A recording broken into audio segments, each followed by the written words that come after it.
Good evening. I think my reading will be the least multidisciplinary or interdisciplinary. I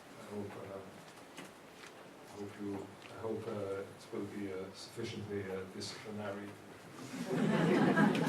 Disciplinary is better than cross-disciplinary.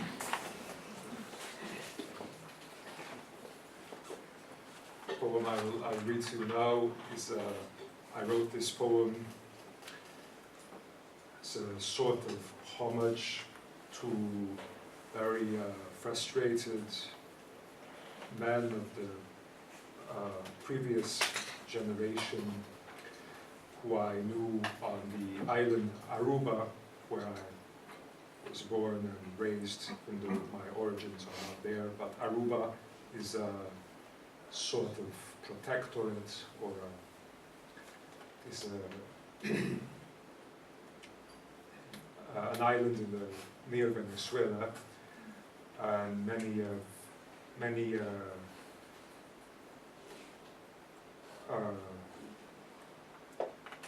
men and women I knew of a certain generation, they found it very frustrating and maddening to have wanted to bring all kinds of ideas from the 1960s and the left and Cuba into a society that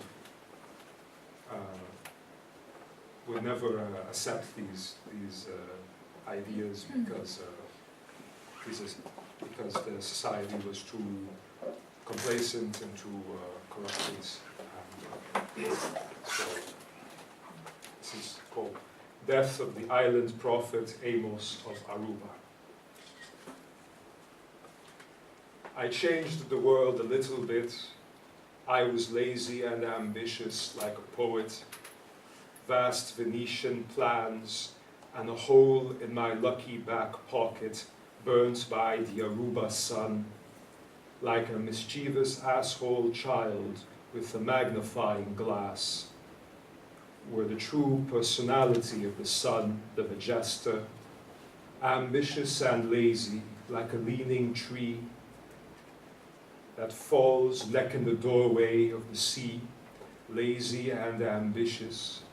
Purple August halo round my skull, full of red May ideas. The temperature of island is always sadder than any North's October cypress. On an island of the lazy, where people are only ambitious in business, sharks in the business of the dark stores, of the illicit money, fabulous glory of accounting errors, kilos of flour hidden in a shack on the desert island, millions tied up, lost in a lie, a bet, vanished up a wide, famous nostrum. Poison dreams of Tijuana, Las Vegas, Ibiza turns to stony horror in the droppings of a rain toad, or the truth withheld in the gulp of a matricidal pelican's neck. Fascism is a trickster full of people who hid the truth of Charlie Brown's last will and testament, but refused to burn the census papers drafted by Dutch colonists. Fascism loves people, a sun purring full of people in it, carved out its heart to make a plaza, an entertainment center, a shopping mall, a beach club, a hat, and there's just no love. There's just no love to be found or financed in there. There is no income tax return. Because of honest love, I was outside it all, standing in the cool hole in the beach, but I did it. I knew my shadow. I knew the islanders, the people's shadow. I failed in precision, in wagers, my hate for the computational god, for Pascal's blasé calculus aboard a ship of petrol and pineapple cargo. No blasé Pascal coward ducking the fate winds. Yeah, I was alone, but something tells me I helped to blight back the evil. I helped to blight it. I did not allow my eyes blink as I saw light coming down from sea, and knew Omega end had come for me, I laughed one last bit hoarse and bitter laugh, but crying. It was only bitter as an anise seed in my chest, cutting my lung, a blood clot I trickled from mouth. What more can be said of millions? If the dragonfly lands on my face, I will hold it in my lips as a soldier's last cigar. The firing peloton, the squadron, was always there in front of me. They were the village all around from infancy. I walked in them like a New Age prophetess walks in beauty. There was no such vastness at all, none to be glimpsed in a grain of sand and behind of the sun, walled up by my circumstance, man-pearl necklaces. Did I not crave then an island, set landless among the smallness of one man's mourning?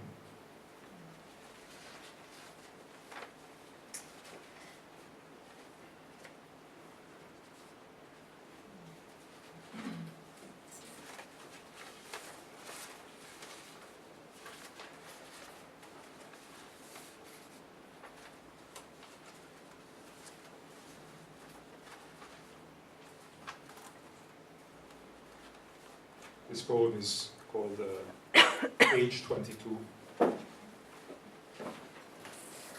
But I'm not 22.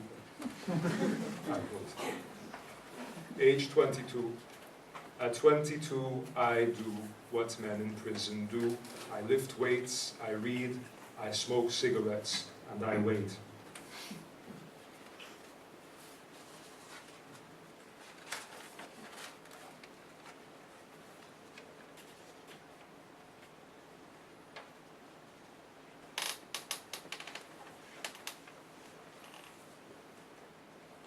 This poem is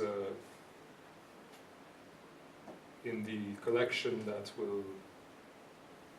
stands slated for April with Mr. Hawkins'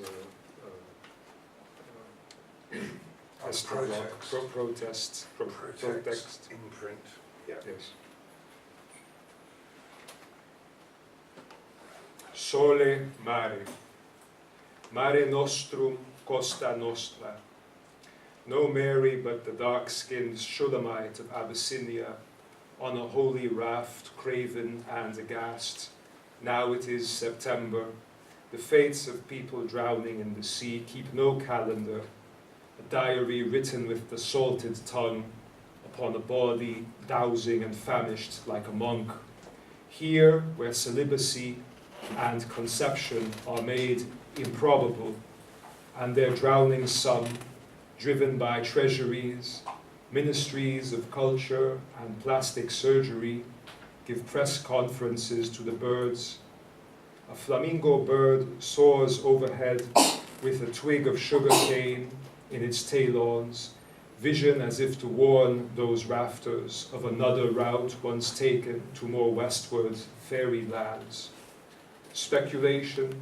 More ironic is the harm done by the irony that lives in between the chatter than what falls between the ships and the moving rubber cylinders of floats heavier than unleaded gasoline, meant to supervise those destitute by the land, the sea, the salt that constructs its own castle, its terra firma in the body of the drinker, rid of wine and made sober by light and stars and not a curtain for miles.